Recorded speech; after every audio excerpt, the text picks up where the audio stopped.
The last number the legendary assassin remembered before dying? The count of bullets left in his gun, 0. Now, as a rookie cop named Gyeongsoo, he's working from within the very system that killed him. The Night of Soul becomes a stage. A red-haired woman flees in terror, pursued by a gang of thugs. The female officer hesitates, but the rookie beside her, Gyeongsoo, simply smirks. You pieces of trash, can't even pick your criminal acts properly? The thugs sneer at the two public servants, emboldened by their numbers. Yet Gyeongsoo's gaze shifts, turning cold and predatory, utterly unlike a rookie patrolman. He issues a low warning, but the fools mistake it for weakness. What can two of you possibly do? The answer smashes into their faces a second later. To the thug sneering, what if I don't? Gyeongsoo moves. No warning, no hesitation. One punch shatters the defiance. A crushing kick sends the man flying. Fluid, brutal, overwhelming. Even the veteran cops stand stunned. What the hell is this? But at that exact moment, a vastly different image flashes through Gyeongsoo's mind. A mob, gunfire. Not police, but an assassin. The jarring memory fragment freezes him for an instant, the familiar agony of death washing over him again. From the depths of memory, a blade-wielding man, face contorted with rage, snarls at a hooded figure. I'll kill you.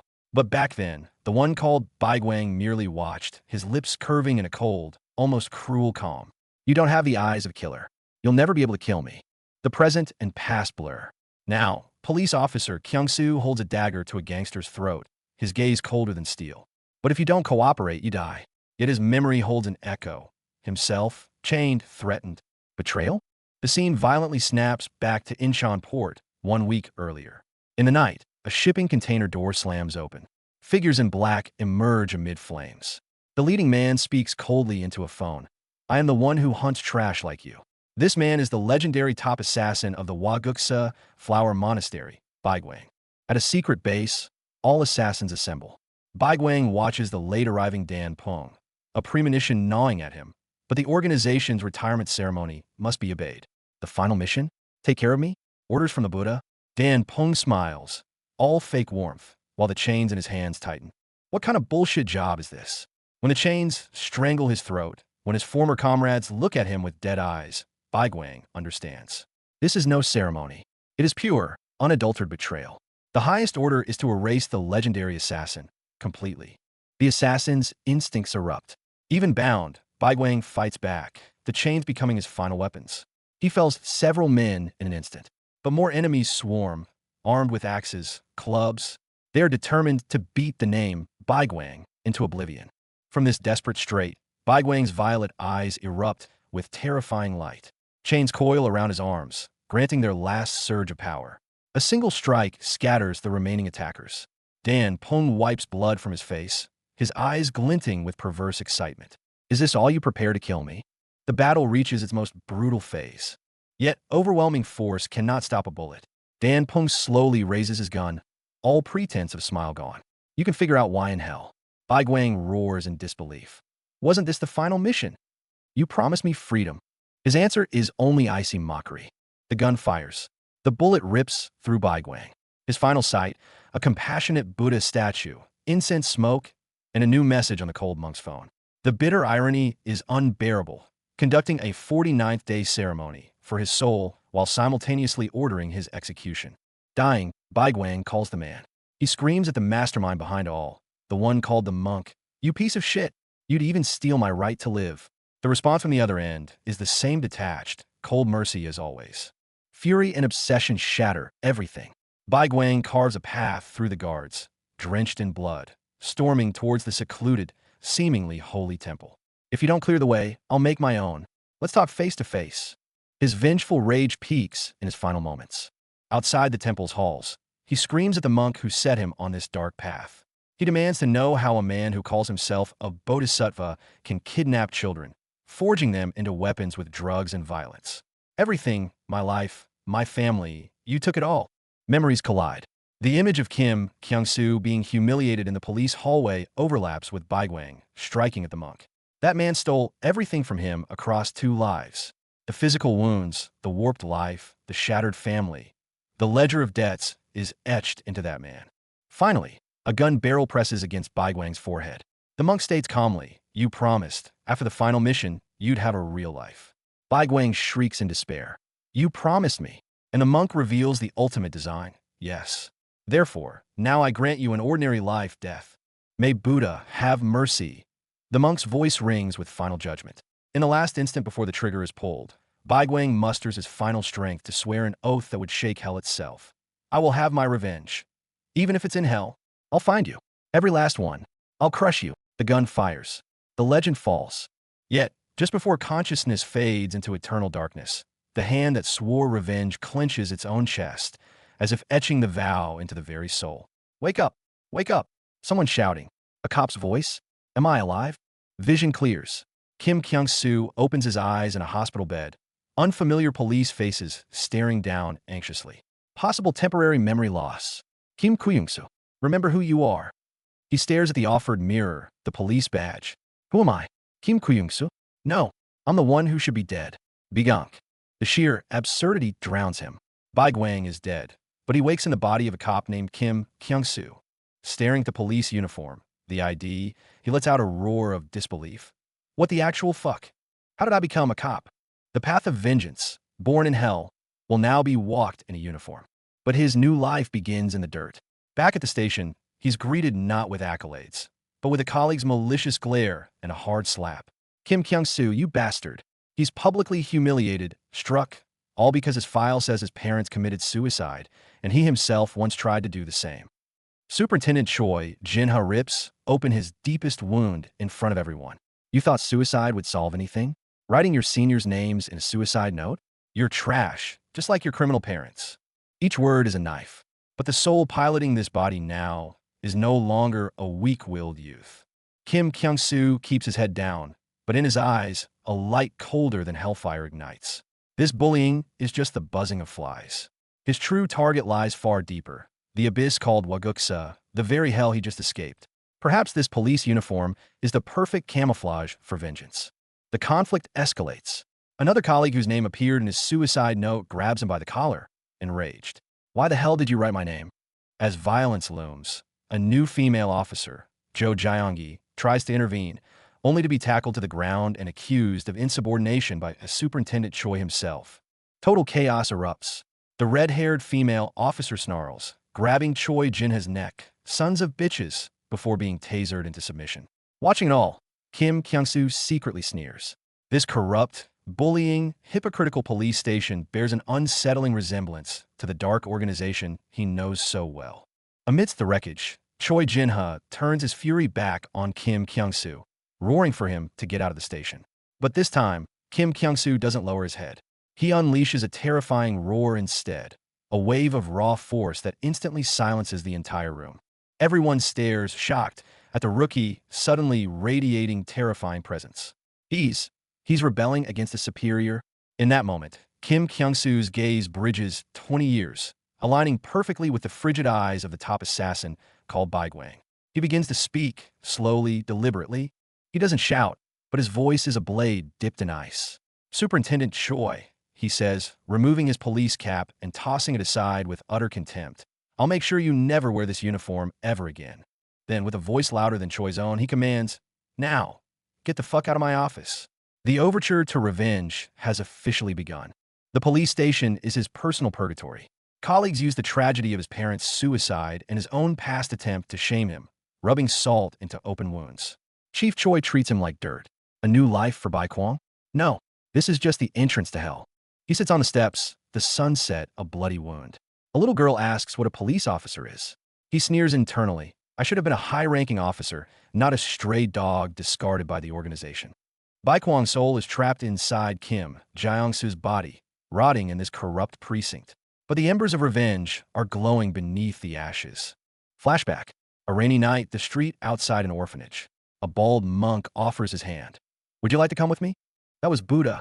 From that day, an orphan disappeared, replaced by a killing machine named Bai Guang. His path of carnage began in that downpour. Memory and reality blur. A photo of an abandoned orphan. In reality, a former killer betrayed by his organization. On his desk, police science textbooks lie open. A killer learning to be a cop. What a twisted irony. But the look in his eyes tells the truth. This investigation is a mask for revenge. But he can't do this alone. He needs power. His target, Superintendent Hong Jun. He opens a dusty file labeled Wagik Temple Investigation, stamped with a glaring discontinued. Superintendent. 3 years. Remember the promise made on that rainy night? Don't worry. I'll remind you. Hong Jun sits rigidly in his office. The point of a pen is pressed against his throat. A low voice echoes from behind. Long time no see. When Hong turns in terror, the name Bai Kwong crashes into his ears like a thunderclap. Absurd. Reincarnation? As a cop, Hong dismisses it as a madman's tale. But Kim Gyeongsoo, Bai Kwong, just smiles. He's not here for trust. He's here to deliver an ultimatum. I'm not asking for a favor. I'm threatening you. The temperature in the room plummets. Hong tries to call for backup, but his radio only emits static. His lifeline is cut. This ghost-like man controls everything. I'll repeat it, his voice icy. Help me build a team to investigate Waguksa. Give me all the resources. Or else, the threat hangs in the air, heavy and absolute. In the hallway, Hong's men lie scattered, all taken down in seconds by this lone young man. This was his demonstration of power. The echo of, I'm not asking for a favor still hangs in the air. Hong is defeated. This wasn't a request. It was an undeniable exhibition of force. Only as défense combat. Memories are violently dragged back to that rainy night 3 years prior. The promise we made 3 years ago. Those 6 words are a key, unlocking the vault of his deepest fears. What did he promise then? Why did he betray it? His face betrays him, pure terror of an exposed secret. A scene from 3 years ago emerges. Rain washes over the dark streets. A younger Hong Jun points a gun at a mysterious man calling himself Bai Kwong and claiming to be a messenger for Buddha. Their first confrontation and the beginning of their unspeakable deal. I didn't kill you, Bai Kwong says, just as Hong cocks his pistol. A blade presses against Hong's throat in the rain. He kneels, begging for mercy. Do you want to live? Bai Kwong gazes down, eyes devoid of warmth. Let's make a deal. A police officer's life was bound with the fetters of betrayal. The deal. Hong vows to send a certain bastard to jail within 3 years. In exchange, Bai Kwong spares his life. Do you hate monks? Bikank asks oddly. On en sert? 8. The reason? Because they're bald. This absurd pact was sealed on that hellish rainy night. 3 years later, in the office, Hong taunts him for being a brown-noser. Kim Gyeongsoo tears the mask off with a cold laugh. I climbed the ranks one by one with my own hands. I needed access to all the police intelligence. How do you think I rose so fast? With a killer's mind. The betrayer finally faces the reckoning. In a high-level police briefing, Kim Gyeongsoo presents his findings. The mastermind is a monk codenamed Buddha. The response? Roaring laughter from the brass. You read too many comics. The powerful hide the truth with mockery. They don't believe in gods of shadow, gods with a taste for blood. The threats are everywhere. A warning, be careful or face divine retribution. Files come back stamped, details discontinued.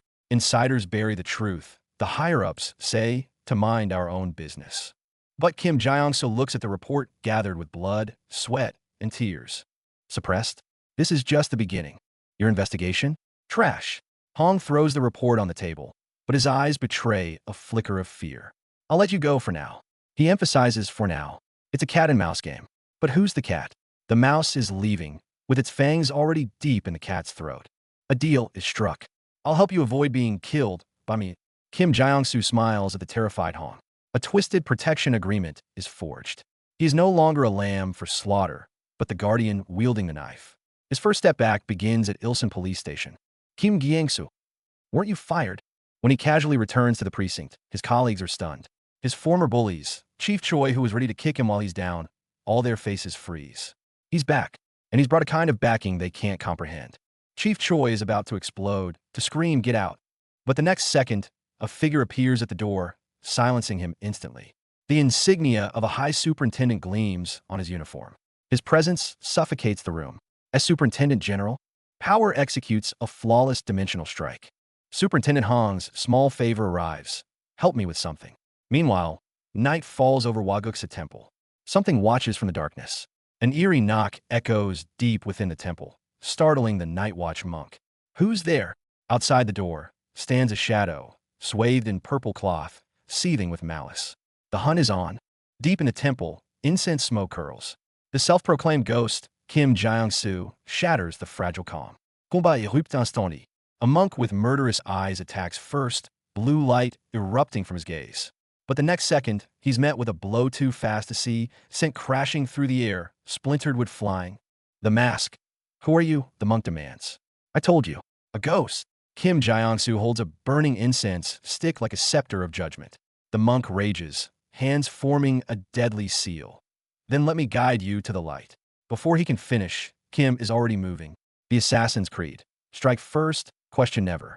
Transition scene. Detailed narration omitted. The Hwagukse stronghold becomes a bloodbath. Behind the monk, suited thugs draw blades and charge. But Kim Gyeongsoo moves like a phantom. Blades swish past. He bats them aside. Bullet time? He sees the trajectory. In the next instant, he seizes a long sword, transforms into a crimson whirlwind, cutting down all in his path. Man or God, none shall stand. The fight reaches its climax. Blurred staff strikes, the sickening crunch of breaking bones. Kim Gyeongsoo's face is a mask, each swing carrying crushing force. Opponents are flung aside, shattered like ragdolls. This isn't a fight, it's house cleaning. Flames rise behind him, illuminating the slaughter god returned from hell. Security cameras faithfully record the carnage. Then suddenly, the feed cuts out. Static fills the screen, marked wreck. The source of interference? A strange blue orchid. As I thought, someone murmurs elsewhere. This was a clean infiltration, an untraceable warning. Hwagukse's nightmare has returned. Enough! Kim Gyeongsoo's roar shakes the hall. He grabs a rampaging killer by the throat, slamming him into the ground. A monk daring to defile a temple. His question is a thunderclap. The bald elder, Buddha's right-hand man, glares coldly. You are filled with evil. Evil? No. This is merely the prelude to vengeance. Finally, the bald elder makes his move. A palm strike carrying immense force smashes toward Kim Gyeongsoo's face. Let me see your face. But Kim only chuckles. You'll find out in time. Before the words fade, he's already retreated, leaving a ghostly afterimage. I still need to train this body. The first direct contact ends. The ghost has left his card. Next time, he'll be coming for lives. Tear gas explodes indoors, swallowing the room in an instant, choking gasps and coughs everywhere. Yet, within that chaos, a bald figure stands unervingly calm. A simple "I'm fine" sends chills down the spine. And in his grasp, a crimson, fractured orb, brimming with hidden power, is about to shatter, signaling the start of the true hunt. Inside the temple, incense smoke curls. But those lying on the floor are not worshippers. A figure in monk's robes turns slowly. His pupils reflect not compassion, but a cold, simmering flame. The blood and fire of the Hwagukse, from this moment, begin to seep into the daylight. Former partners, now at each other's throats. One clings to legal procedure, driven mad by bureaucracy. The other has long since crossed the line, choosing to cleanse in his own way. Only those who need to die. In the face of revenge, Kim Gyeongsoo's definition of necessary has warped beyond recognition. Innocent until proven guilty? Solid evidence. Listening to this high-minded talk, Kim Gyeongsoo can only scoff. Every person he killed in his previous life deserved their fate. The delays of procedural justice just let more snakes slither free. Patience? He doesn't want patience. He wants efficiency. He wants the speed of vengeance. Want me to fall in line and climb the ranks step by step? Kim Gyeongsoo seniors. Sorry, I'm a legendary assassin reborn, not here to play office politics. If the system demands rank, then I'll use the fastest way possible, stepping over the skulls of criminals to get there. No position, then I'll bloody well carve one out. Target acquired. Route plotted. Kim Gyeongsoo doesn't have time for petty jealousy. He doesn't need approval. He needs results. The late-night police station will be the stage for his next move. A promotion? That's just the first move in his grand plan. An unwelcome guest storms the police station. A red-haired woman screaming for service and a fast track forward. Little does she know, the real main course is about to be served. And the kind of big fish Kim Gyeongsoo is waiting for is precisely the kind that swims right into his net. Regular promotion? That seniority ladder is a joke. A female officer cuts to the chase. Special promotion. Use the blood and capture records of criminals to build your own ladder of power. A cold smirk plays on Kim Gyeongsoo's lips. Now that's a rule set made for him. Time to start hunting. Beneath the calm surface of daily police work brews a restless soul. From screams in the interrogation room to overlooking a neon-lit night market, a young orange-haired officer begins to question, what is a police officer's true duty? And her answer may soon be forced upon her by one man's insane methods. As night falls, the city's neon is crime's perfect disguise and the hunter's finest stage. Kim Kyung-soo stands in the streets, his eyes sharp as blades beneath his police cap. He offers a salute to this den of sin. Pray beware. The path to special promotion begins now. Amidst the neon glitz and glamour, a dark joke about crime statistics unfolds. 1 out of every 3 Koreans has a criminal record. The DJ spouts this on stage to lighthearted laughter. But no one notices the hooded ghost who has already set his sights on this place. Hwageoksa's drugs are traded right here. The black speck on the cookie lines up perfectly with the pattern on the photo in his hand. Found you.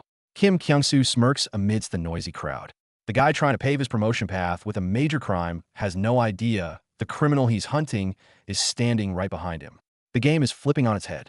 Music cuts out. The nightclub's frenzy is forcibly severed. The frustrated DJ tries to ignite the crowd with champagne, with madness. What he doesn't know is that tonight's arrival won't bring partying, but the flash of a badge and the cold bite of handcuffs. Champagne? Pain relief patches? The DJ rains black cards down on the crowd like a storm. He thinks he's in control. Little does he know that pain relief patch is the key piece of evidence linking him to drug trafficking. Hidden in the crowd, Kim Kyung-soo holds one card in his hand. Tonight's arrest warrant. The Real frenzy begins. Party like there's no tomorrow. Kim Kyung-soo's voice cuts through the noise, cold and sharp. No, seems like you'll be seeing tomorrow from a jail cell. The DJ's grin freezes. The moment the hood drops, revealing the police badge, the entire club plunges into dead silence. Drug dealer, right? One line, and the place explodes. Kim Kyung-soo stands alone, badge flashing. The surrounding bodyguards and dealers are stunned. Just one guy? One cop dares to storm this den. They're about to learn it's not just one guy. It's Baigwang. It's annihilation from a higher plane. Grab everything, run. The red-haired drug lord screams in desperation. Too late. Kim Kyung-soo moves like a ghost. One punch sending thugs flying, blocking the path to escape. Feeling lucky? Try asking the soul of the assassin he once was for permission. The door to the inner warehouse is jammed shut. Dealers frantically slam against the lock, but from inside, only the sounds of their men falling and the eerie purple glow of a phone. It's over. The ones trapped like rats are them. Kim Kyung-soo has already stormed the very heart of the operation. Want to play cops and robbers with me? Kim Kyung-soo stands alone, blocking the hallway center. In front of him, a pack of vicious dealers. You're alone? So what? The sheer, suffocating pressure makes the jeering dealers' knees begin to shake. One man, surrounding them all. The moment the red sticker is torn off, excruciating agony makes the dealers shriek like pigs. This is Hwageoksa's special punishment drug, and Kim Kyung-soo has already charged into the crowd like lightning. One punch, one down. 2 punches, 2 flying away. The killer instincts of his past life are perfectly awake. That's how you scream when you're in pain. Kim Kyung-soo coldly educates the beaten-down dealer boss. The pink-haired kingpin kneels on the floor, trembling, starting to negotiate. Let's talk. What do you want? What he wants is simple. Everything about Hwageoksa. Special promotion. Secured. The Ilsan nightclub drug ring arrests make front-page news. Kim Kyung-soo watches his own achievement on TV and smiles. This bit of credit is enough to cast his next big net. And over at Hwageoksa, a panic must be setting in. A celebration party? No, it's a trap. His superior suddenly pulls out a piece of evidence wrapped in Polonia leaves. The only item from the crime scene safe. What did you take? Cold sweat breaks out on Kim Kyung-soo's forehead in an instant. Polonia leaves, the November suit. Phoenix's code name in the flower card game. Is his cover about to be blown? Inside Hwageoksa, punishment is meted out. The failure of the Ilsan operation has the local boss pinned to the ground by Phoenix's enforcers. The excruciating red punishment patch slapped onto his skin. Screams echo through the opulent hall, met with no mercy. Failures are only fit to be consumed. Brother Baigwang is dead. Brother Oak Leaf is punished. Internal purge reports flood in through the encrypted phone. The woman holding it trembles in fear. I don't want to be punished. The next moment, a police officer's portrait appears on the screen. He is the eye of the coming storm. Phoenix rips off her disguise mask, revealing her true face. She must deal with that bastard cop immediately. And on Kim Kyung-soo's end, a new entry is added to her profile. November Polonia Phoenix, codename Shitnix, a crazy, drug-addicted bitch. The war just went white hot. Late at night, Kim Kyung-soo, shirtless and drenched in sweat, pushes through a set of handstand push-ups. This young cop's body is perfectly trained. Strength, endurance, agility, all impeccable. But it's not enough. To utterly crush Hwageoksa and all its executives, this body needs to be honed beyond its limits. Muscles rip, Willpower burns. In the training room, Gyeongsoo pushes himself to the brink of collapse, then claws his way back from the water. His eyes show no fatigue, only a cold, determined fire.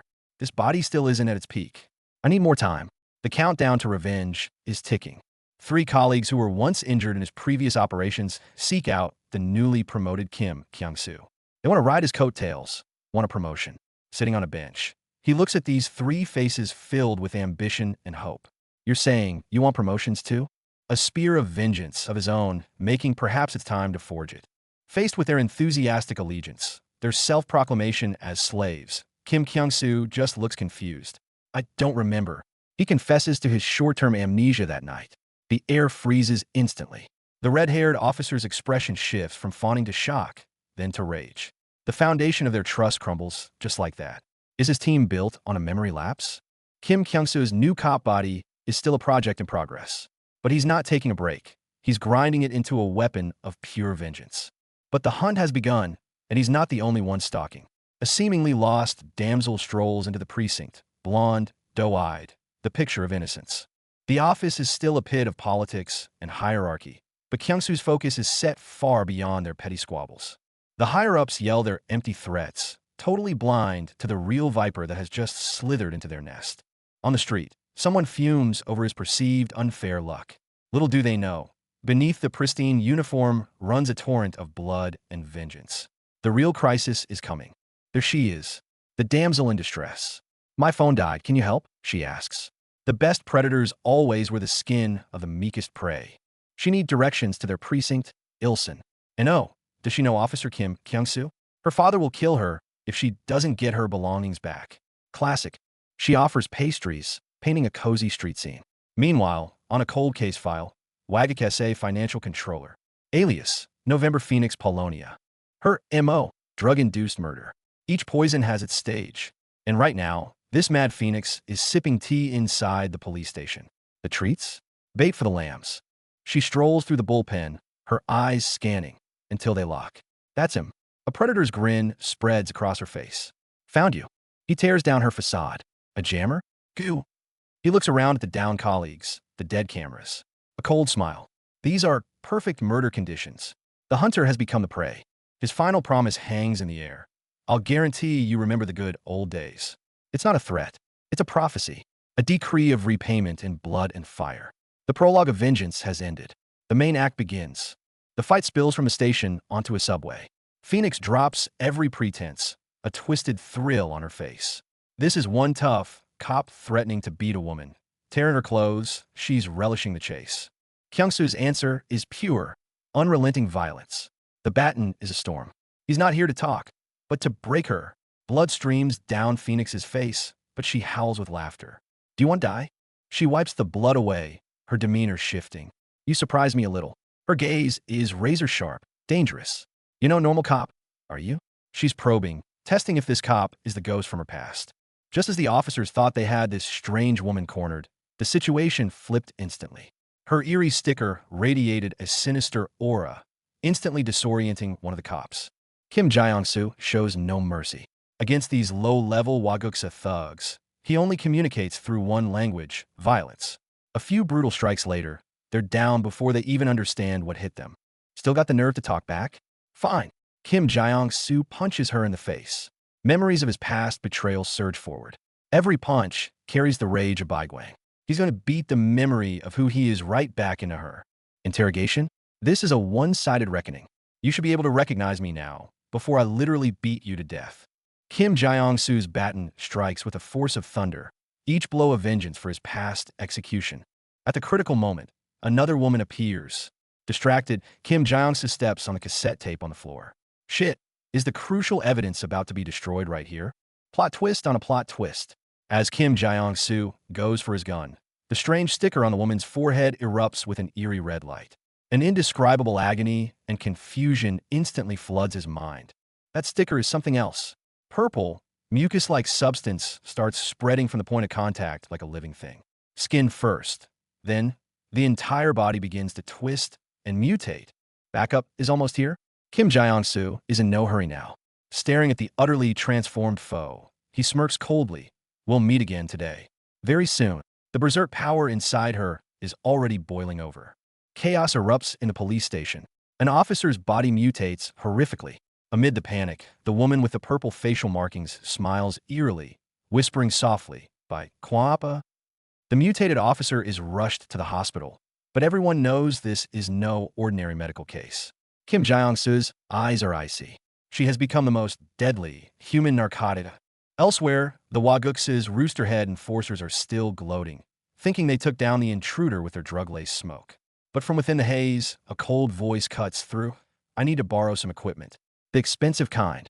Fully armed, Kim Gyeongsoo steps out of the smoke. "Miss Phoenix." She was too scared to even show her face. Whatever. His target now is to completely loot this Wagukse training base. Operation begins. The Phoenix Feathers squad breaches the door, taking down the guarding grunts with lightning speed.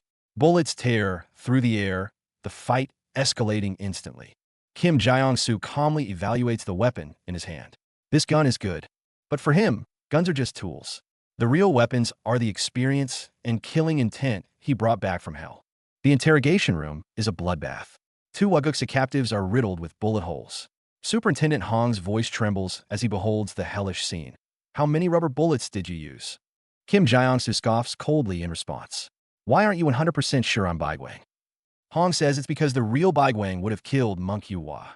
"So that's your 1% of doubt?" Target locked. Wagukse's true core, the man revered as a god among the people, Mr. Buddha.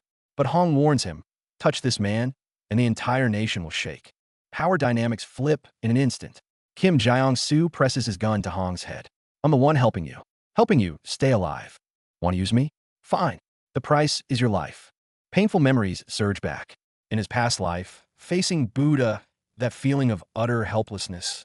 Now, another woman is experiencing a similar agony and betrayal. Buddha's trial begins. The case of November Phoenix's abandonment. The name alone reeks of doom. The blonde woman kneeling on the floor is Phoenix herself. Will she survive today? 2 masked, hulking men appear. The Lespedisia brothers, moon-rank assassins. Phoenix breaks down, screaming, "Why are these bastards here?" Everyone is assembled.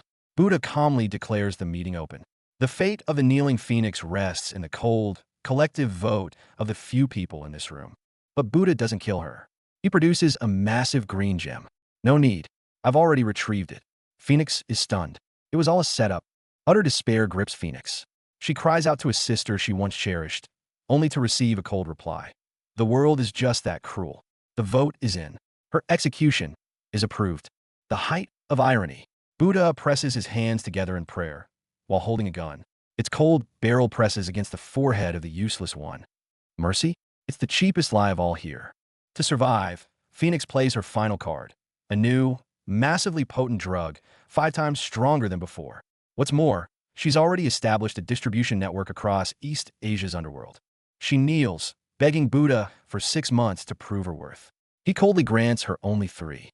Phoenix accepts through tears, but the fire of ambition in her eyes never dies. Cut back to the present. In a hospital, a woman disoriented from drug withdrawal mutters the name by Kwong. The gears of fate begin to turn once more. Inside the police station, during a high-level meeting, a chilling announcement is made. "I believe there's an informant inside the police organization." Drugs vanished right under their noses. The suspicion points inward. And Kim Gyeongsoo. He rips open the most bloody scar of all in front of everyone. "You mean the special unit to investigate Wagukse? They're all dead. Every last one of them. Who's lying? Who's hiding the truth?" In the police station hallway, elite officer Kim Ha-young confronts the triumphant return of Kim Gyeongsoo. Her eyes are daggers. Her words are fire. How dare this rookie, with his inhuman interrogation methods and solo glory. She believes the department's morale is crumbling because of people like him. Facing Kim Ha-young's accusations, Gyeongsoo doesn't even bother looking up. As she lists his supposed crimes, he scoffs internally. He's seen her type, the self-righteous guardians who use rules as shields, blind to the bigger picture. For his path of revenge, he needs fangs, not moral compasses that get in the way. But an avenger never wastes resources. His gaze sweeps over Kim Ha-young's tense physique, a weapon forged in years of real combat. That defiant fury, that sharp blade, perhaps it could be useful. Meanwhile, across the hall, Superintendent Hong Jun convenes a meeting. The next phase of the operation, codenamed Phoenix's Feather, officially begins. In the meeting room, Hong Jun's orders are cold and direct. Gyeongsoo listens, but his mind is already 5 steps ahead, playing his own game. The superior's command provides the perfect cover to build his private army. And his target? The discarded trash, lying forgotten in a hospital ward. Training starts now. Gyeongsoo drags his rookie squad into a live combat simulation. His first test? He plays the role of a vicious criminal, challenging them to take him down together in 5 minutes. Hwang Hee-jun, Lee Song-hyun, Jo Jae-youngi, they're all stunned. This isn't training. It's a death match against their own instructor. 4-minute countdown. The trio huddles, thinking their whispers are safe. Hee-jun curses, Song-hyun trembles. Only Jae-youngi stays focused, hastily assigning roles. A feint attack, a ground grapple. They have no idea Gyeongsoo's senses are sharp enough to hear a heart rate across the field. Time's up. Gyeongsoo moves. He doesn't use his assassin techniques from his past life, sticking to standard police combat. But his speed and power are on a different level. Hee-jun's boxing footwork is read like an open book. A single crushing blow sends him flying. This is how you catch criminals? Song-hyun's jiu-jitsu is a joke against overwhelming power and speed. The moment he tries to close in, a devastating kick floors him. Gyeongsoo's voice is ice. You show your back to a criminal? This is real combat, not a dojo demonstration. Every mistake here is a potential death sentence. Finally, it's Jae-youngi's turn. The physically weakest but sharpest-minded member surprises everyone. Under immense pressure, she doesn't brute force it. She seizes a split-second opening, landing a clean, precise punch right on his chin. No touching police. She corrects between gasps. No touching women. Looking down at the 3 gasping figures on the ground, Gyeongsoo feels a flicker of approval. They're still far from ready, but there's potential.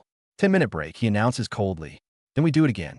3 more times. He intends to grind every ounce of weakness and fear right out of their bones. Hellish training is just the appetizer. Gyeongsoo's real target is intel. In the interrogation room, alone with 2 Waguksa captives, he sheds his police disguise. Using the tone and memories of his past life as baigwang, he shatters their defenses. Recognize these scars? He asks. Made by Phoenix's high heels. The captives' minds break completely. They think they're facing a ghost, the legendary, deceased assassin baigwang. Gyeongsoo leans into the lie, spinning a tale of a top-secret mission from Buddha. In this web of fear and confusion, the critical intel spills out. Buddha is displeased with Phoenix, and Phoenix is developing a new drug 5 times more potent. Intel acquired, mission escalated. Following the clues, Gyeongsoo's squad targets a new Waguksa secret meeting point. No backup, no contingency plans. He leads his 3 battered rookies and storms right in. The warehouse door explodes inward. The white-haired boss and his men, mid-drug deal, freeze in shock. They stare at the 4 cops who just burst in. The first emotion is disbelief. Then, panic detonates as they lock eyes with the leader's icy gaze. Cops. The fight explodes into chaos. Waguksa enforcers attack in a frenzy. This time, Hee-jun's fists finally connect with real enemies. Song-hyun's jiu-jitsu locks onto a thug's throat. Jae-youngi weaves through the chaos, using wit to cover for lack of strength. And Gyeongsoo, he moves like black lightning, leaving a trail of unconscious bodies in his wake. The dust settles on the battlefield. The warehouse is a wreck. During the search, an elegant card slips from the cargo, a Wado card, and at its center, a single, glaring Hanja character, Gong, Gwang/Light. That character strikes like a thunderbolt, hitting both Gyeongsoo and Kim Hae-young, who's observing from the rear. Gyeongsoo's pupils constrict violently. Gwang, part of his past life's name, baigwang. Is this card a warning? A taunt? Did someone in the organization recognize him? A storm of thoughts rages in his mind. What chills him deeper is Kim Hae-young's reaction. Her instantly blanched face, her unmasked shock upon seeing the card. This woman, she is connected to Waguksa. Suspense coils around everyone's neck like a cold serpent. The power struggle between Buddha and Phoenix, the terrifying new drug, the mysterious Gwang card, and the enigma that is Kim Hae-young. Too many uncontrollable variables have suddenly appeared on Gyeongsoo's revenge chessboard. This game of hunter and prey is sliding into a darker, more unpredictable abyss. Cut to the heart of Waguksa's power, deep in the shadows unseen by Gyeongsoo. The woman codenamed November Phoenix endures in human torment. To gain the power to control everything, she has made herself the first test subject for the ultimate new drug. In her agony, a purple-haired phantom holds her, whispering promises. Don't be afraid. I'll take care of everything. as fast as I can. Buddha's impatience, Phoenix's madness, Gyeongsoo's relentless advance. The edges of three opposing forces clash repeatedly in this city soaked in drugs and hatred. The coming storm promises to be even bloodier. And that card-bearing light? Is it the key to Pandora's box or a death warrant for everyone involved? The air in the warehouse feels heavy enough to choke on. Lee and Huang are breaking down, already wanting to run home. But Jo Gyeonggi, she's the anchor. She grits her teeth and tells him to calm down. This isn't over yet. That bastard Gyeongsoo, as much of a devil as he is, wouldn't abandon us here to die. Right? The thugs are furious at their hesitation, screaming about the cops outside. But Kim Gyeongsoo watches silently. Her panicked action means nothing. It's a distraction at best. He's waiting for the one opening. Taking the initiative? Fine. The thug explodes, throwing a heavy right hook. It lands clean, but it does nothing. That's supposed to hurt? Feels like a child's punch compared to Gyeongsoo's training sessions. Watching his men struggle, a smirk plays on Gyeongsoo's lips. They're getting fired up. Wasteful trash can still have uses with the right refinements. Gyeonggi is riling them up, doing exactly what he knew she would, all according to plan. But let fear control you, and it's over. The red-eyed thug is the perfect example. He roars for blood, muscles bulging, and leaves himself wide open. Lee Song-hyun sees it, moves in, and it's over in a flash. Fight's done. A different scene unfolds elsewhere. A female captive begs to surrender. I'll tell you everything, just don't hit me. But Gyeongsoo sees her face, and the rage flares. This bitch, she's one of them. He grabs a tactical stun device. Time for some payback. Stern set AP, Stern D. Boom, the climactic clash. The purple-haired brute lunges for the female officer. It's over, until a dark blur rockets, and like a missile, it's Kim Gyeongsoo. A flying kick powerful as an axe cleaves down. The unstoppable menace is laid flat. Now, he snarls, all of you see this? Aftermath. Useless trash kneeling in defeat. Drug manager Chong trembles, sandwiched between two rooster-masked giants. And their boss, the man in the floral shirt, stares with cold, detached eyes. He sees corpses, not people. In the interrogation room, Manager Chong is broken. The cops, the monsters, defeated. Then a card falls from his person. He stares at it, eyes widening with a terror deeper than any pain. A name escapes his trembling lips. B. Baigwang. Infiltration. To boost the team and play watchdog, HQ send a transfer. Meet Superintendent Kim Ah-hyung, KMP, SOU Elite. Skills? Rumored to take on 10 at once. Attitude? Read it on her icy face. This is not a team-up, it's an occupation. First order of business for the new boss? Re-establishing the pecking order. Target? Kim Gyeongsoo. You. Officer, she barks. On your feet. Gyeongsoo responds by lounging deeper in the captain's chair. Sorry, leg injury. He's not moving an inch. A flush of crimson creeps up Kim Ah-hyung's neck. Try. Me. Gyeongsoo just smiles wider. Superintendent, Senior, both start with S. Not much difference to me. Cut the hierarchy crap. That's the final straw. What did you just call me? Fine. I'll make you stand. Action. Before anyone can even shout a warning, Kim Ah-hyung explodes. Her leg lashes out like a whip. Her target? The sergeant trying to calm things. He's sent crashing to the floor. Did she just take down a superior officer? This woman's insane. Brazilian kick. Spinning kick. A barrage of lethal strikes. Kim Ah-hyung is unleashed fury. But the real monster is Gyeongsoo. He moves like smoke, weaving through the storm of kicks. Not a single one lands. His eyes are cold, analytical. How dare you? Dodge all of them. Enraged, Kim Ah-hyung shifts tactics instantly, latching onto Gyeongsoo's wrist with a grappling hold. Lichtning Fust. She's on another level compared to Lee Song-hyun. A weapon this sharp. He needs to possess it for himself. And just like that, the tables turn. Gyeongsoo effortlessly reverses the hold, pinning her to the floor. You said you'd make me stand. Why are you the one lying down? She's seething, trembling with sheer, unadulterated rage. She even decks the poor sergeant who tries to intervene again. Strategic briefing. Operation Phoenix Feather is on the board. According to reliable intel, courtesy of Gyeongsoo, the Waguxi hold a monthly leadership meeting. 15 days from now, we hit them. Ah-hyung immediately protests. My suspect said nothing. Where's this intel from? Her answer? 2 key prisoners are found dead. Right in the station. Executed. Security is a joke. Her scream echoes with betrayal. Ah-hyung sees red. She's being shut out. She draws her sidearm, pressing the barrel to the senior officer's head. You think I won't blow your brains out? Everyone freezes. She's gone completely mad. At the heart of the storm lies a card. Found at the ambush site. A flower card, bearing a white bird and the character for light. Gyeongsoo sees it, and the world stops. Meanwhile, in a different room, Kim Ah-hyung is shown a photo of the same card. Her composure shatters. Tears stream down her face, and her body trembles. What is this thing to them? Waguxi headquarters. A blonde-haired girl learns of Bai Guang's death. Her carefully built world collapses. All plans, all atonement gone. She crumbles to the floor, her very will shattered. And their current ruler, the blue-haired woman known as Phoenix, observes the breakdown with icy detachment. She sees assets, not hearts. Send out the injured as bait, deploy Chong and Kim Doncheol. Worry too much, she muses, and things always go wrong. She distributes new blue pills.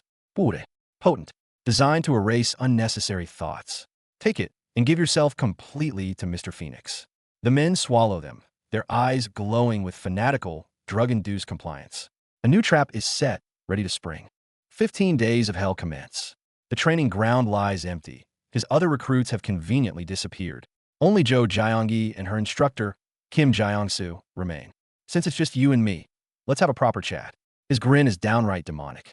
As special, secret training, Gyeonggi stares at the taser and tactical pen in his hands. The dread hits her like a wave. Her personal nightmare has officially begun. You're trash, Gyeongsoo states. No room for doubt. Stamina? Pathetic. Combat skills? Laughable. No talent. Guess who dies first on Operation Phoenix? You guessed it. You. But his mind works differently. Top of the written exams? Ace the interview? Yet physically weakest? The math doesn't add up. Unless she's hiding something. He'll pry that truth out of her. This training is the interrogation. He presses the tools against her skin. I'm going to make you remember this feeling. He smirks. The next instant, a blur of motion, Gyeonggi executes a desperate, flawless reversal, slamming him to the ground. His other two recruits arrive just in time to see their master pinned. Master. 15 days later, a full moon hangs in the sky. Operation Phoenix is go. A heavily armed police unit infiltrates the woods. But the atmosphere is thick with paranoia. No one trusts Gyeongsoo's squad. Kim Ah-hyung and her KMP-SU team eye everyone with suspicion. Tensions snap. What the hell is even in these woods? You lied to us, and I'm putting you down first. The fuse is lit. The line between hunter and prey, cop and target. It's all about a blur in a night of blood and fire. The strike team infiltrates the dense forest, the air thick with ominous silence. Just as they think they've hit a dead end. What the hell? Two figures by the campfire, with chicken heads on human bodies. They've stumbled into some kind of nightmarish lair. That chicken-headed monster is unnaturally strong. It instantly takes down two officers. Its body is hard as stone. The team is in shock. They're not fighting humans. They're fighting monsters. But there's no turning back now. Operation initiated, regardless of what hellspawn they face. The entrance is breached, and the real campy elite commandos take over. The female commander's gaze is sharp as a blade, instantly assuming control. But her arrogant unit is fuming. Cooperating with those hit cops? Preposterous. Internal friction is about to boil over. Kim Gyeongsoo's direct team is forcefully sidelined. But the campy commander doesn't give him a second glance, storming in with her own unit. Her parting words? Stay out of our way. She wants the glory. Kim watches their reckless charge with a cold smirk. The real show is about to begin. Through the secret tunnel, deafening techno music hits them. The commandos burst into the club, and what they see freezes them in their tracks. A room full of people, eyes vacant, swaying back and forth like drug puppets. This isn't a party. It's a zombie hive. In the control room, a man in a suit has seen it all unfold. He picks up the comm, his voice venomous. We have uninvited guests. Then, a mesmerizing voice blares over the club's PA system. Capture these intruders, and I'll reward you with a month's supply of unlimited special medicine. They're making the police the prey in a twisted hunt. It's chaos. The moment the broadcast ends, the drugged zombies go berserk, eyes glowing with a sickly green. They howl and surge towards every officer. Shields buckle under the insane assault. Raise shields. Defensive positions, the commander shrieks. From this moment on, Operation Polonia of the Phoenix descends into a bloody, flesh-and-bone hellscape. These drug maniacs are terrifyingly strong, completely immune to tear gas. The police line is being shredded. A bystander, cigarette in mouth, sneers sarcastically. They're so strong, but you can't just shoot them, right? His words cut deep. He's right. Against these civilians, their hands are tied. Masks on. Even if it's useless, The female commander's hoarse voice crackles over the comms. But something's worse. An order just radioed by one of her own men isn't from her. Secure the drugs. Escort Ms. Sang P out the back. There's a traitor. Right in their midst.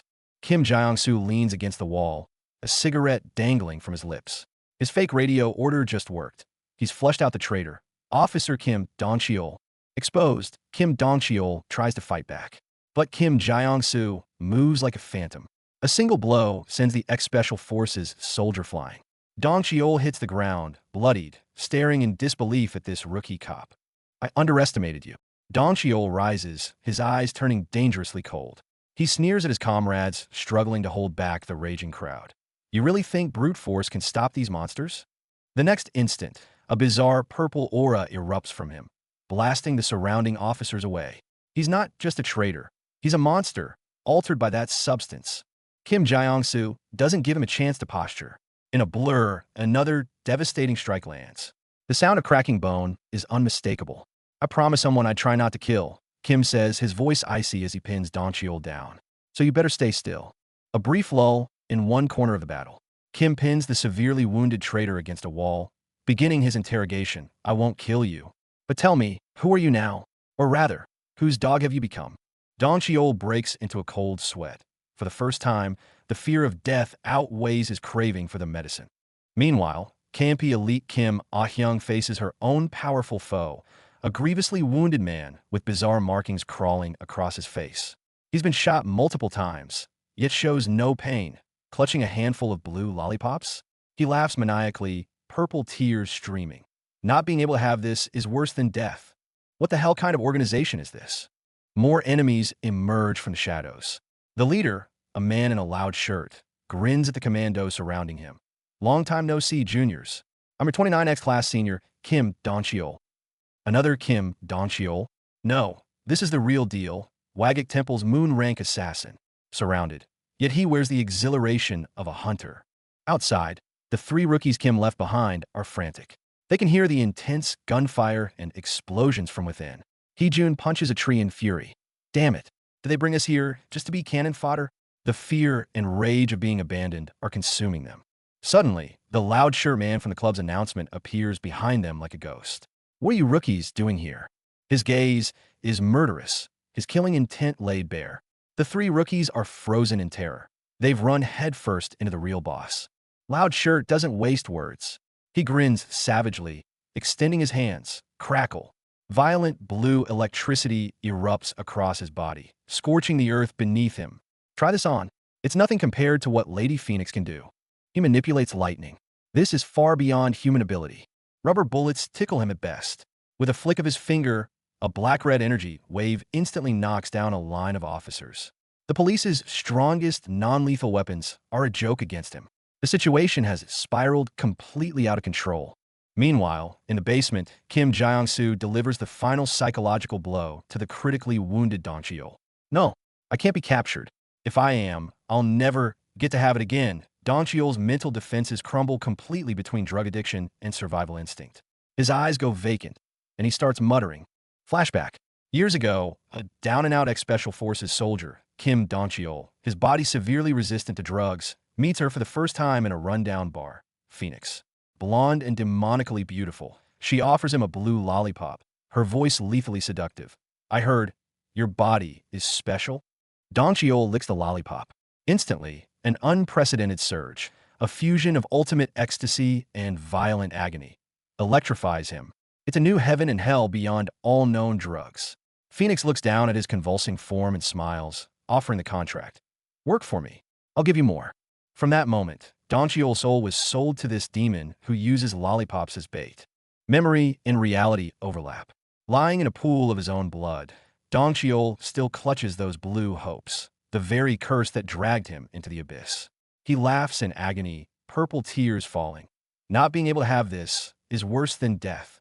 This is Wagik Temple's most terrifying weapon.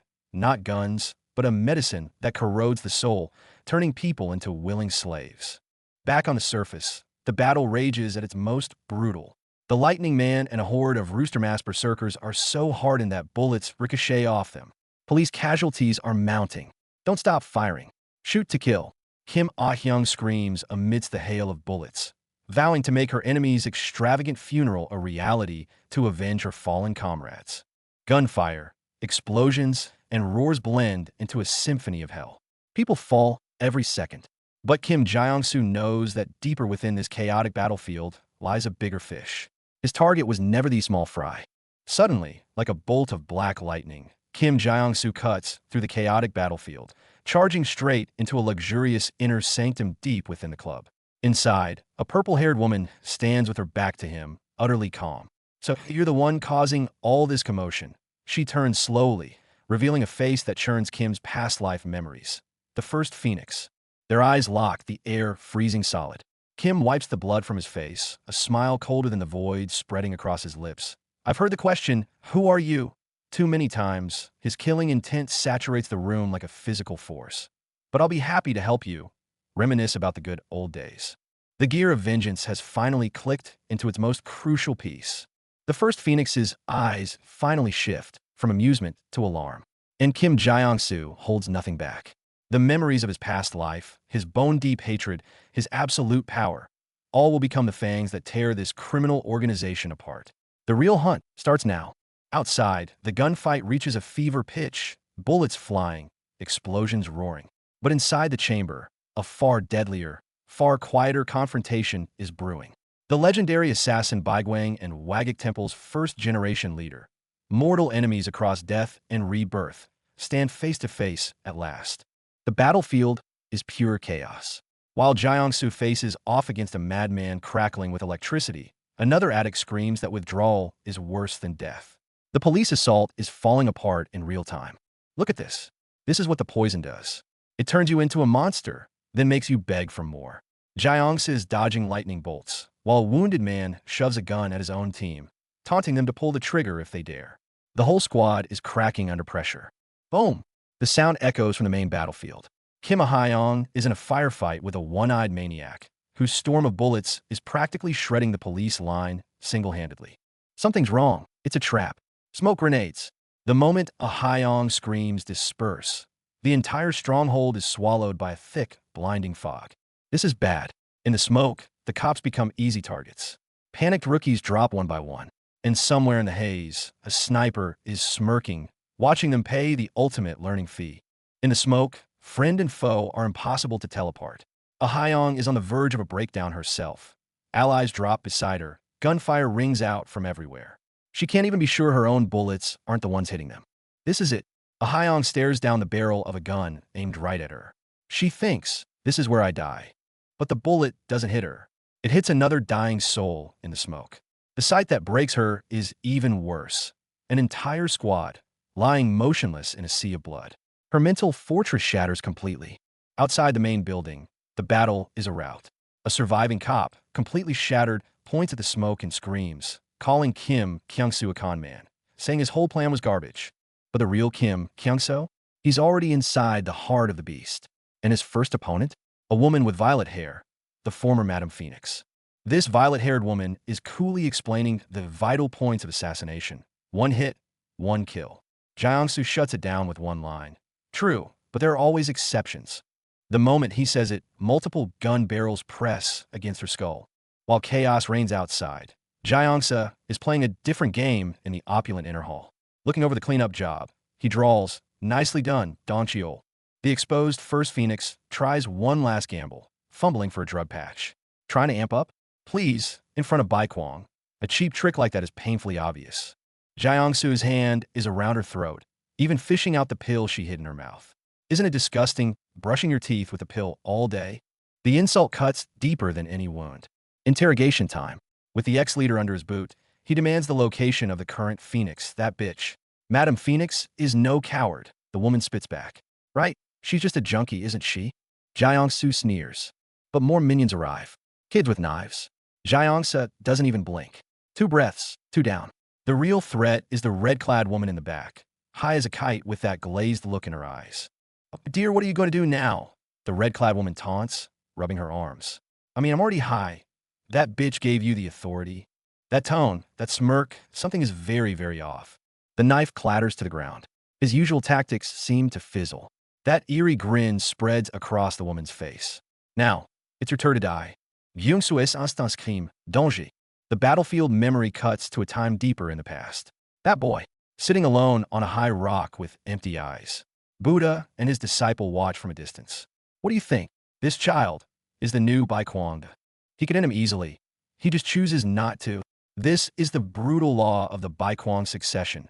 Pick the single strongest survivor from a mountain of corpses. Back to now. The first phoenix, crushed underfoot, finally spills. The power transferred long ago. The name Phoenix now belongs to a younger, far more insane woman. The scene shifts suddenly to a lavish room. Here it is, this ceremony of power transfer. The old Phoenix, unwilling to be replaced, offers the new Madam Phoenix a poisoned drink, thinking she can kill her. She never saw it coming. Phoenix watches the old Phoenix break down, her expression icy. The old sobs, "Why does everyone hate me? Why?" The new one's reply is flat, "I will never love you." Then she makes her drink the poison. Cut back to now. In the wreckage, a bloodied, mentally shattered Madam Phoenix collapses into Gyeongsoo's arms. Or maybe he finally cornered her. She sobs about loneliness, about being hated. Is this really the notorious drug lord? She looks like a broken child. In his arms, with her last breath, she seems to seek finality, then die. Her arm goes limp. Is Madam Phoenix dead? Outside, the operation is winding down, evacuation begins, the wounded are carried out. But fear grips the team. Where's the captain? Where's Sergeant Kim? They find him, but he's shielding a little girl in his arms, locked in a final brutal exchange with the last of the Lespada brothers. He's covered in wounds, drug side effects are frying his nerves. He's hanging on by a thread. He wants to rip out every single police officer's organs. This Dong Cheol has completely lost it. His rage is like a runaway train. Nothing can stop him. A scream comes from Gyeongsoo's direction. His teammates' hearts are in their throats. But the fallen monster is still snarling. This girl's body still has use. What the hell does that mean? We underestimated them. Everyone underestimated the vitality of these monsters. They hit a pressure point, but these freaks just clawed their way back from hell to deliver a final, devastating blow. Hostages? Please. In his past life, Kim Gyeongsoo was the legendary Bai Kwang. He knows the most effective negotiation is to make sure the kidnapper can never speak again. He pulls the trigger without hesitation, shattering the shield with a single shot. Everyone's dead. You're the only one left alive. Those words are a lifeline, but also a death curse. The exposed prey explodes on the spot. You son of a bitch. And another bloody brawl erupts. I had high expectations for her. Before the words can fade, a red streak of death arrives. A motorcycle smashes through everything. It's Phoenix. She's not dead. You want to ram me with your bike? Then taste police-grade riot shield. Gyeongsoo counters with a devastating justice bash, blasting Phoenix and her motorcycle clear off their feet amidst the flames. Amidst the sea of fire, Phoenix finds the surviving cops, holding a burning helmet. But the answer she gets is the cruelest news possible. My team, I'm the only one left. In that moment, the eyes of the vengeful goddess are left with nothing but hollow despair. Phoenix is completely defeated, collapsing onto the cold floor. Struggling, she raises a hand, her bloodshot eyes mixing tears with final defiance. I'll kill you. The man standing over her, Gyeongsoo, just calmly clasps his hands together. Dear me, how terrifying. Fragments of memory surface on a cold, rainy night. In his past life, Bai Kwang was punished for defying Buddha. A girl silently followed, asking if he was okay. That girl was Phoenix back then. She said, I'm relieved you're okay. Now, you're in charge of the evaluations. The young Phoenix was intensely jealous of Bai Kwang. The name Bai Kwang became a title she dreamed of possessing. If I become a moon, you'll still be nice to me, right? She pressed him again and again, just for a promise. It was the fragile bond they shared in the darkness. A smoke bomb? No, it's poison laced with performance-enhancing drugs. Phoenix rides her signature red motorcycle like a ghost from hell. The smoke heavily obscures the cop's vision, his arm stiffens, but he still has to, oh no. Before he can finish the thought, that crimson streak of death is already in his face. You really thought I couldn't chase you down the stairs? Throttle wide open, Phoenix steers her bike, charging headlong down the stairwell. This isn't a chase, it's a suicidal charge. The SWAT officer leaps down to intercept, but the next second, the motorcycle is already blasting through their defenses with her on it. The hallway is littered with her fallen underlings. Phoenix furiously charges the SWAT officer, only to be stopped dead in her tracks by an ice-cold remark. You know, you run this business really well. Her identity is completely blown. Accelerating to throw me off? The motorcycle screams down the narrow passageway at its limit. The pursuer behind her scoffs, but you're not wearing a helmet. The next instant, speed and fear combine. Phoenix is thrown clear from the bike. Flames illuminate both their twisted faces. Phoenix, kneeling on the ground, points at the cop in front of her and screams in collapse. Why do you always blame me? And the man she's accusing is Gyeongsoo, or rather, the senior who forever cast a shadow over her life and her memories, Bai Kwon. Who the hell are you? Phoenix howls. The reply she gets is chillingly calm. I am Bai Kwon. And the Phoenix is a law enforcement code name. He demands her surrender, her testimony, everything about that disgraceful monk. And upon hearing this, Phoenix actually smiles. Bai Kwon? Ha ha ha ha. What do you know? Who do you think you are? Phoenix laughs maniacally, her laughter brimming with insanity and despair. And when Gyeongsoo asks why she didn't just leave, she completely breaks. Bai Kwon is dead. She shrieks out the final truth. The truth is revealed, dripping with blood. Buddha showed me Bai Kwon's corpse, said if I disobeyed, I'd be next. Phoenix sobs out her story while recalling a rainy vow from a girl. I hate how the moons slaughter each other. But the boy beside her said, if I can become a moon, I'll surpass even Buddha. That boy became the betrayer. The memory stops on a promise in the rain. The girl pleads again and again. You'll still be nice to me, right? Promise me. But that promise, in the darkness of the Waguksa, was doomed to be crushed. Reality snaps back to the brutal battlefield. The gravely wounded Phoenix's expression suddenly grows distant, euphoric. Drugs are the best thing in the world. Even though she's battered and bleeding, the pain is making her feel an unprecedented high. The drug can fix everything, right? For Phoenix, drugs are the anesthetic that lets her escape reality and the source of her power. She drowns in the hallucination of feeling so good, her body and face twisting horrifically. But this cure is just the last flicker of light before the final plunge into the abyss. The hallucinations fade, leaving behind the unbearable reality of agony. I was supposed to win. Why? Phoenix struggles in a pool of her own blood. Gyeongsoo simply looks down at her, delivering his final notice. Reality hasn't changed. It only gets worse. Give up, Phoenix. My drug is the best. You know nothing. Phoenix's face, twisted by drugs and madness into something monstrous, screams in defense of her last shred of purpose. But Gyeongsoo punctures her bravado with a single line. Your most precious drug is already gone. Now give up. In her despair, Phoenix becomes a mere addict, begging her executioner for a fix. Give me one dose, please. Then kill me. The scene makes Gyeongsoo think of his past life. If he weren't Bai Kwon, what choice would he make today? When Gyeongsoo accuses Sang-Pi of harming children, the insanity on Phoenix's face instantly freezes, replaced by pure shock. But she quickly masks it with mad laughter. You want to kill Buddha? Huh. Buddha even killed Bai Kwon. And you think you can? She's mocking the sheer audacity of it. Gyeongsoo gazes at Phoenix's ruined body. He remembers his own past life training. The mantra, the body is just a consumable good. But when a consumable gets a new lease on life, reborn into the horrific visage before him, a chill finally runs down his spine. Phoenix's face, covered in red, fleshy tissue, suddenly lurches closer. You are not my body. She recognizes some fundamental truth. And Gyeongsoo, in turn, sees within that twisted visage the shadow he least wanted to see. You are. The soul of Phoenix whispers its final words from within this remodeled shell. Choose. On the other side of the stronghold, the surviving monster Doncheol is also subdued, bleeding out.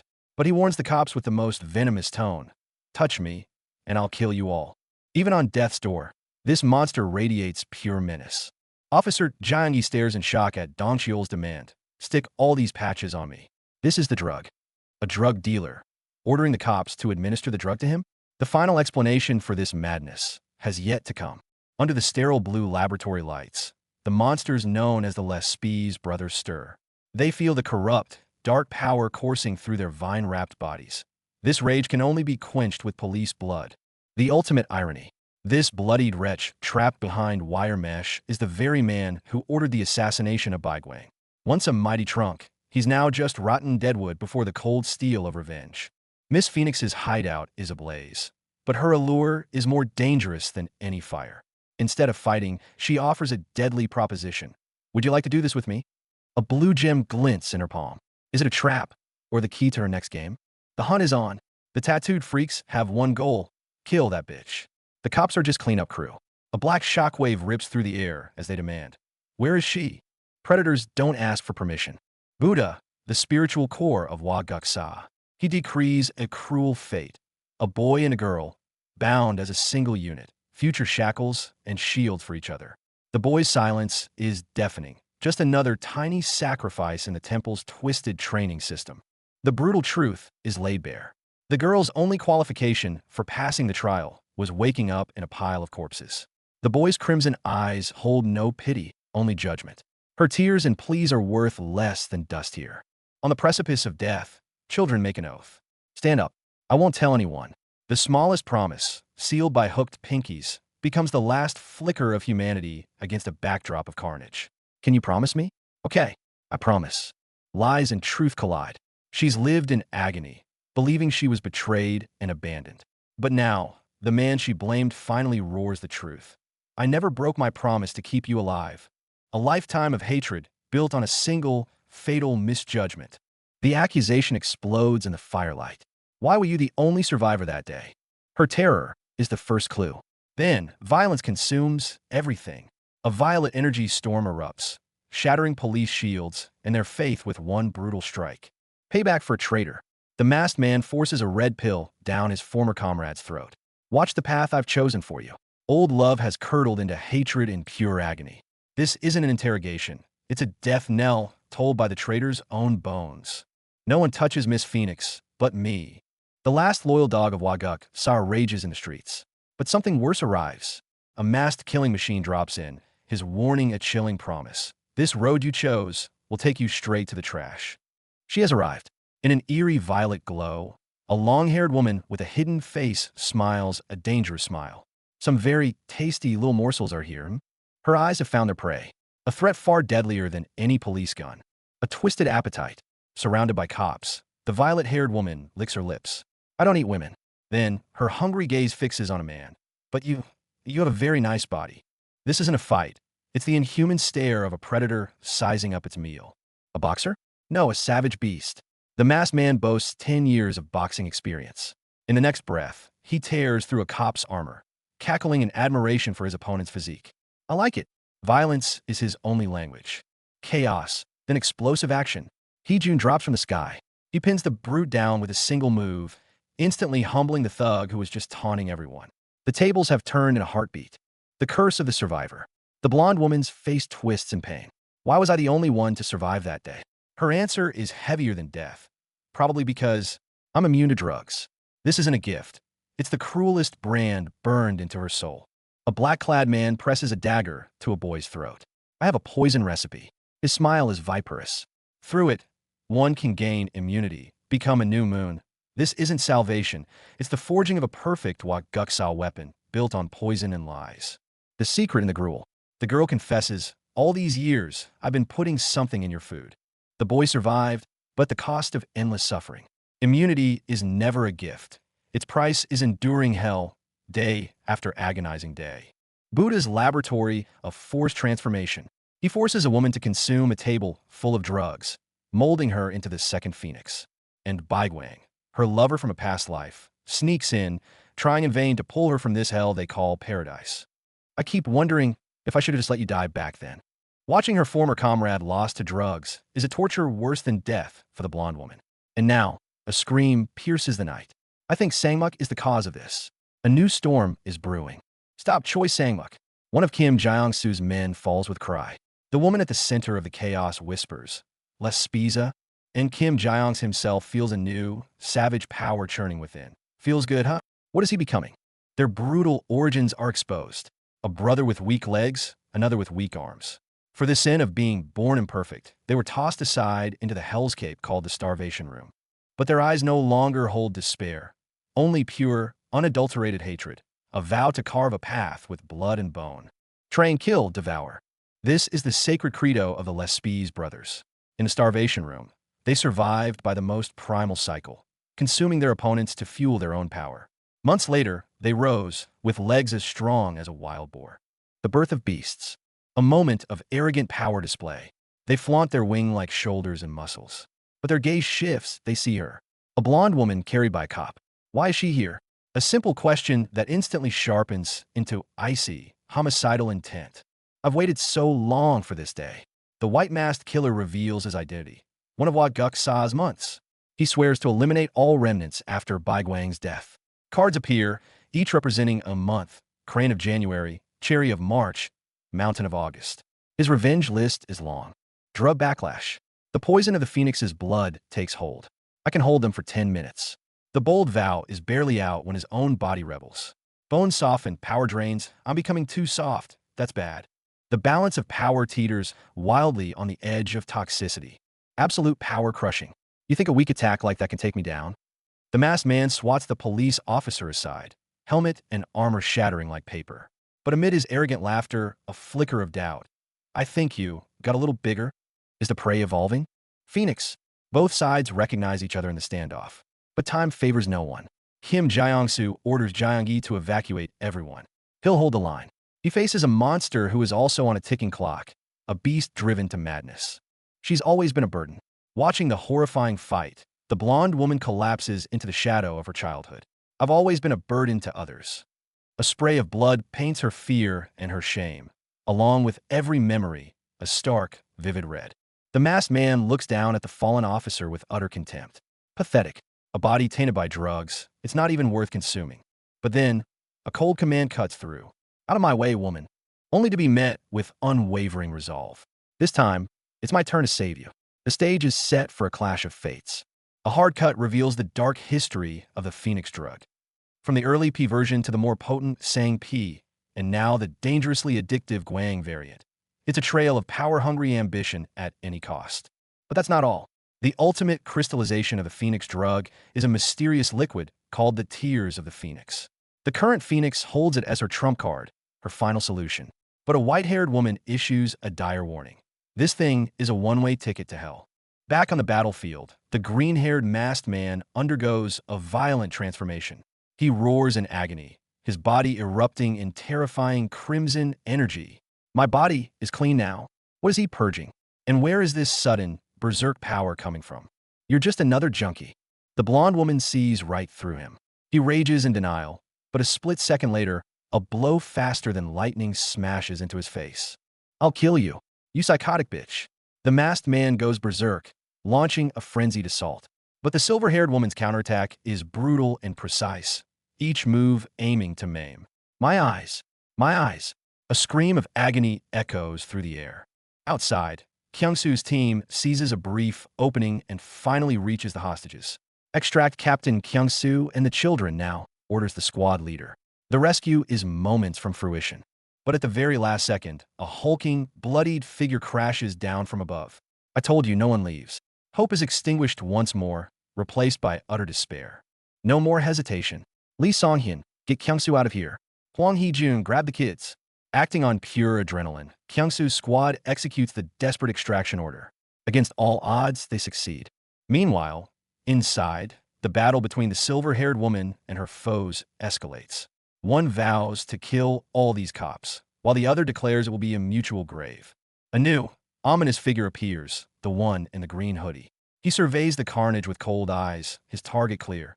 I'll find that red-headed policewoman and kill her myself. The coordinates for revenge are reset. All debts have come due. The three of them will finally die together, just as they lived like pathetic junkies. This is the end they've written for themselves. A rainy night, stone steps. Gyeongsoo, no, Baigwang, confronts the past he's tried to bury. He was the assassin known as Mess. His mind flashes to his uncle, a legendary assassin named Baigwang. That man was tortured to death by Mr. Buddha for refusing to kill civilians. From that day, to survive, to climb, he shed his morals. He became Mess, a wraith who personally dragged countless drug addicts into hell. But why? Why have I changed so much? The girl's question that rainy night was really his own. The answer was brutal and simple. Was it the drugs? The hatred? No. It was the endless compromises demanded to survive within Gyeongsoo. He remembers Mr. Buddha's teachings. Evil men are reborn as insects or livestock to atone. But what about his uncle Baigwang? Why was he reborn a human? A girl whispers, because he clung to a shred of his humanity. And me? I'll probably just be born again, right back into this hell on earth. The scene cuts to the present. The captured blonde woman lies dying. Drugs, gimme drugs. She pleads from a pool of her own blood. For her, A sober death is the ultimate torment. The torturers use the promise of drugs as their final cruelty. Will we die sober? No, we're just like you. In the depths of madness and despair, the last vestiges of humanity are extinguished beneath the masks. Never make me be born in this place again. Please. The silver-haired woman's broken plea is her final rebellion against an endless cycle. She wants nothing more than to escape this hell. The surviving Lespedesia brothers reunite. Their bodies are contaminated, their power fading, but their hatred burns hotter than any flame. My vengeance isn't finished. They will hunt the police, no matter the cost. Just as they're about to resume their hunt, a radio transmission from the highest levels arrives. Not backup, but a retreat and destroy order. Burn all drugs and facilities. Evacuate immediately. For the first time, the organization's highest command clashes with their personal vendetta. Burn it all. Watching the raging inferno brings them a twisted satisfaction. That drug-addled woman's body? Not even good enough for the dogs. Revenge's sweet poison mixes with the bitterness of feeling discarded, all consumed by the flames. Deep within Hwaguksa's core, a card symbolizing the completion of Operation Polonia of the Phoenix is slowly set down. The mission's codename shifts, signifying the next phase. A single robin brings a message, heralding the start of a new, even darker game. Deep within the temple, Mr. Buddha's voice echoes like an ancient bell, sounding the prelude to revenge. Gather, everyone. The ceremony will now begin. A new, targeted conspiracy against the police is about to unfold. In the hospital, the first word from a barely conscious Kim Gyeongsoo are, "Phoenix died." The confirmation brings not victory, but a profound sense of loss. Another lead gone cold. And there's more. Hong's sick. And that punk Hwang Hee-jun, they say they want to resign. What? Gyeongsoo feels a headache coming on. The team he fought so hard to build wants to fall apart now? These idiots. I swore to get my revenge. It's infuriating. But he has more pressing matters. He brushes off the officer and suits up. There's a funeral he absolutely cannot miss. Meanwhile, in the shadows of Hwaguksa, the white-masked woman voices her displeasure at an absent member. The Heron of January thinks we have nothing to do. A new assassination order has been issued. The target, Superintendent Hong Jun. The funeral is over, but that's just the surface calm. The real battlefield is just beginning, hidden behind these masks. In the Hwaguksa's lair, an emergency meeting is underway. The opening line is a bombshell. Phoenix, their current leader, is dead. Their first order of business? Clean up every trace of her existence. But cleaning up the past is just step one. Buddha, the bald monk, immediately issues a new, bloody command. Assassinate Chief Superintendent Hong Jun. He wants the police force decapitated. But doubt is raised. They already sent someone to kill Kim Gyeongsoo. They sent the legendary assassin Bai Gwang. And the result? Bai Gwang crawled back with horrific injuries, leaving just one phrase. That cop is very, very strong. Buddha listens to the report, his eyes growing colder. He speaks slowly, so he doesn't finish the sentence, but murderous intent fills the room. Their new target is the high-ranking officer who's started investigating them again. A new kill order is signed. Meanwhile, deep in the mountains, someone is following the final clue Phoenix left. The coordinates lead to a muddy, empty clearing, just bugs and muck. Is this a dead end? Or is the key hidden right here, beneath the dirt? In the inner sanctum, Buddha's disciple questions the plan. Is it really wise to assassinate a highly public police official right after the Phoenix incident? But Buddha's voice shows no emotion. Everything will be fine. In fact, it might be even better. What is he trying to cover up? Buddha's logic is ice cold. The public is angry but forgetful. Why not just blow it all up so everyone forgets? But one specific target must vanish. He remembers the man with the Bai Gwang mask, that terrifying aura. He realizes the target cop shares the same scent. Two hypotheses take shape in his mind. First hypothesis, Bai Gwang trained the cop. Dismissed, Bai Gwang was under constant surveillance his whole life. Second, Hong Jun built his own elite team to take down Hwaguksa. More likely, as Hong's team was involved in the Phoenix case. But Buddha remained skeptical. How could a new team, in just 1 month, nearly kill Bai Gwang? Then, crucial intel arrives. After the True Religion mission, Bai Gwang, though critically wounded, hasn't yet peaked. A month should be enough, he concludes. Then he rises. I have somewhere else to be. Where? He puts on his mask and murmurs to himself. Chief Superintendent Hong Jun. He's impressive, isn't he? I think I should look into this personally. Even the funeral speech arrangements are part of a chess match. Young Officer Kim Gyeongsoo confronts Senior Officer Hong Jun, holding the eulogy. You had me read this? Without even telling me first. Hong saved Kim's life once. Now, that life debt has become Kim's leverage. The conversation cuts off. There's a much deeper secret between them than rank. At the memorial, Kim Gyeongsoo is asked to deliver the eulogy for his fallen comrades in front of the entire force. The irony and weight crush him. He himself is a dead assassin reborn. Reading Hong's words, he feels his superior's grief and guilt. But for him, the speech doesn't bring sorrow. It stirs something much darker. After the service, the national police chief recognizes Kim Gyeongsoo. He pats Kim's shoulder. "Kid, I got my eyes on you. You'll be a great officer someday." But then his smile vanishes and his voice turns serious. But, the air freezes. What does he know? The father who lost his son breaks down. He looks at Kim Gyeongsoo as if seeing his own dead son. He places his last hope and plea on this young survivor. "Please live. Lie my son's life. Fulfill his dream.